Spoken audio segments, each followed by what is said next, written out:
Ketua Bidang Komunikasi dan Informasi MUI, Mas Duki Baidowi, menyatakan putusan ini merupakan keputusan yang dinantikan umat Muslim di tanah air. Apa yang sekarang sudah dikerjakan oleh pihak kepolisian, saya kira itu sesuai dengan harapan umat ya, yang kemarin sudah melakukan demonstrasi besar-besaran ya pada tanggal 4 November. Kita berharap bahwa proses pekerjaan polisi yang profesional itu bisa meredam terhadap apa yang menjadi keresahan umat saat ini. Dan sekali lagi saya juga ingin menegaskan MUI memberikan fatwa ataupun pendapat yang terkait dengan masalah surat Al-Maidah ayat 51 itu tidak ada hubungannya dengan masalah politik praktis. Tidak ada hubungannya dengan Pak Ahok sebagai kandidat gubernur DKI. Ini semata-mata adalah tupoksi, tugas dan pokok dan fungsi dari MUI yang sebenarnya, yaitu wilayah agama yang memang harus diberikan pendapat sesuai dengan kehendak masyarakat banyak. Pak Marsudi, jika tadi ada pernyataan bahwa fatwa MUI tidak mengintervensi dari hubungan politik gitu, apakah fatwa MUI ini mengintervensi dari penetapan tersangka dari Ahok? Menurut komentar Anda? Berangkatnya sebuah persoalan ini kan dari permintaan masyarakat terhadap MUI untuk kira-kira menurut MUI apakah ini termasuk penodaan atau penistaan apa tidak. Kemudian MUI adalah menyampaikan menurut ekspertisnya MUI, menurut bidangnya MUI. Ketika menurut bidangnya MUI demikian, kemudian dilaporkan ke polisi, ke hukum. Intinya para masyarakat itu adalah menanyakan proses hukum ini kayak apa, berjalan dengan baik apa tidak. Kemudian ada demonstrasi. Demonstrasi sesungguhnya kan itu hanya meminta bagaimana ini diproses dengan baik secara hukum. Sudah sedang berjalan prosesnya. Nah, sudah sedang berjalan prosesnya. Lah sudah sedang berjalan prosesnya, ya itulah menurut saya tatanan sebuah negara yang punya aturan yang lagi sedang dijalankan dengan baik. Ya, tapi yakin tidak Pak, fatwa MUI yang kemarin menyatakan bahwa ada dugaan penistaan agama dari pernyataan Ahok Basuki Cahayapurnama ini memang tidak mempengaruhi sekali penetapan tersangka ini? Otoritas keagamaan di sini kan MUI yang memberikan fatwanya, otoritasnya MUI. Kemudian otoritas yang mengadili, yang memeriksa ini sampai bukti tersangka atau tidak, polisi.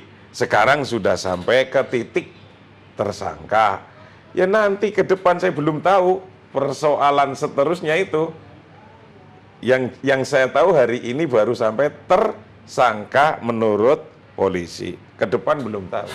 Baik, Mas Heri tadi sempat dinyatakan oleh Kapolri Tito Karnavian bahwa inian dari gelar perkara kemarin, dan dia juga menyatakan tadi tidak ada bukti yang kuat, ada beberapa ini kan secara sah mungkin tersangka begitu, sehingga dipaksakan untuk naik ke peradilan begitu. Komentar Anda? Iya.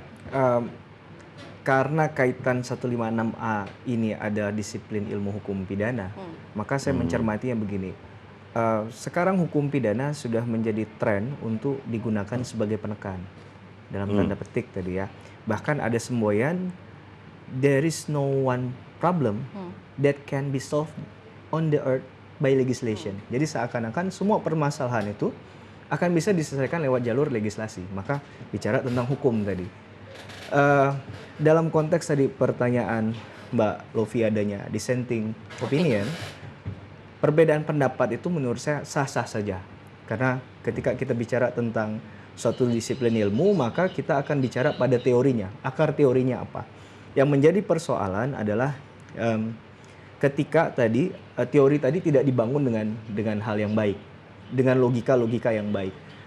Sehingga nanti akan terjadi perang teori saja dulu. Kalau memang ternyata dalam 156A ini adalah unsurnya yang paling ditekankan adalah penodaan terhadap agama, kemudian unsur-unsurnya tadi merupakan hal yang harus kemudian dibuktikan, nah itu nanti ranahnya ahli hukum pidana menjelaskan itu. Kalau kita lihat, orang jangan salah, 156A itu ada A dan B. Kalau B yang kemudian bermaksud dengan sengaja membuat orang tidak berketuhanan, itu bukan poin penting dalam penodaan agamanya. 156A yang A-nya itu yang benar-benar terkait dengan fundamentalnya penodaan agama. Kalau yang di bagian B-nya hanya kriminalisasinya saja. Jadi ketika bicara tentang pertentangan tadi, ya itu yang kemudian harus diluruskan dari awal. Tapi saya yakin ahli yang hadir sudah memenuhi kualifikasi.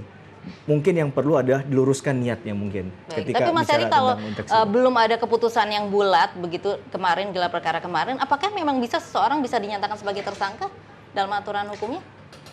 Sekali lagi, kalau bicara teori dan praktik memang tidak seiring sejalan, tapi banyak juga ditemukan misalnya ada seseorang yang kemudian harusnya masih prosesnya menjadi saksi, tapi tidak lama kemudian naik statusnya menjadi tersangka.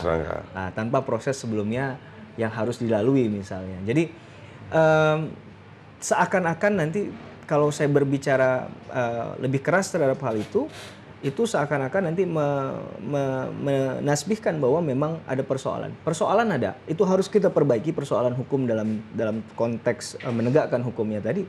Tapi yang jadi kaitannya dengan kasus ini, ketika dalam kasusnya Pak Ahok, legal reasoning yang coba dibangun oleh pihak Kapolri dan jajarannya itu yang harus bisa masuk logika hukumnya. Tapi kalau dilihat dari atensi publik yang begitu luar biasa, saya yakin dan percaya siapapun yang ada di posisi Pak Tito sekarang dan di jajarannya pasti akan bingung untuk menerapkan langkah apa yang terbaik yang sebenarnya bisa meredam tadi hal-hal yang tidak diinginkan. Baik. Dan mungkin cara yang paling tepat menurut pihak kepolisian berdasarkan bukti dan keterangan ahli serta saksi tadi sudah memenuhi kualifikasi sebagai tersangka. Tapi Mas Heri, masyarakat bertanya-tanya tadi mendengar pernyataan dari Tito Karnavian bahwa belum ada mungkin keputusan yang bulat, masih ada dissenting opinion, tapi unsur-unsur apa sih yang bisa menentukan Ahok menjadi tersangka?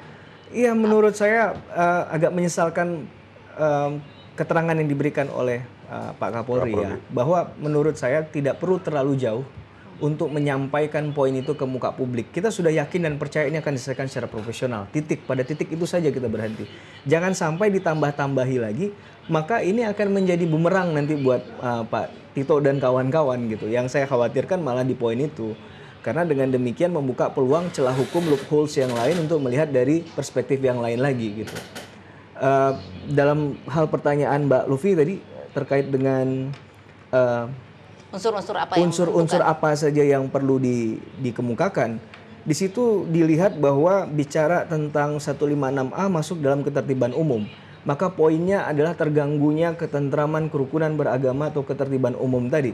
Memang sifatnya sangat subjektivitas. Sehingga ketika ada sekelompok orang yang mengatasnamakan tadi merasa dirugikan, kualifikasi itu sudah masuk. Kualifikasi itu sudah masuk. Tinggal bagaimana melihat rangkaian unsur tadi kemudian ditemukan dengan bukti-bukti yang mendukung secara logika hukumnya saja. Tapi kalau kita lihat dari 156A, unsurnya itu akan seseorang itu akan diancam dengan pidana penjara 5 tahun dia ketika dengan sengaja di muka umum mengeluarkan perasaan atau perbuatan yang isinya adalah permusuhan, penyalahgunaan, atau penodaan terhadap suatu agama yang ada di Indonesia. Arah dari agama yang ada di Indonesia ini saya yakin kan bukan hanya teman-teman yang Muslim tadi. Jadi ini bukan persoalannya bukan Islamnya, mohon maaf sama sekali ya. Jadi kita akan bicara semua agama dilindungi dalam konteks ini. Kebetulan saat ini ketika di kasusnya Pak Ahok itu teman-teman Muslim yang merasa bahwa ada yang terganggu ketika kerukunan beragama ini dijalankan, ada pihak yang bukan bagian dari mereka yang kemudian memberikan statement yang seharusnya tidak diberikan. Seperti di Bali juga. Oke, kita Pak Mursudi mungkin berkomentar mengenai keputusan penetapan tersangka ini. Ada tidak sih unsur-unsur yang mungkin tadi dinyatakan oleh Tito Karnavian juga belum ada keputusan yang bulat begitu? Komentar Anda Pak Marsudi? Namanya saja banyak pendapat, banyak opini yang diminta, yang dari saksi-saksi atau dari memang fakta-fakta yang ada. Ya banyak pendapat, banyak saksi, ya belum tentu itu bisa menyatukan seluruh menjadi satu opini, satu kesatuan bulat. Wajar-wajar aja, biasa saja. Memang perbedaan-perbedaan ya pasti ada aja. Apalagi interpretasi dalam sebuah pandangan hukum. Ya podo ae ora.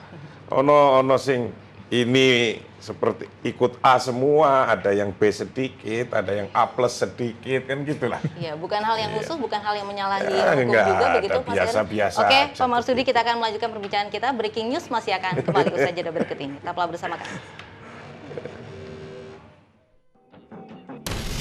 Dengan menetapkan Saudara Insinyur Basuki Cahayapurnama MM alias Ahok sebagai tersangka dan melakukan tindakan pencegahan untuk tidak meninggalkan wilayah Republik Indonesia.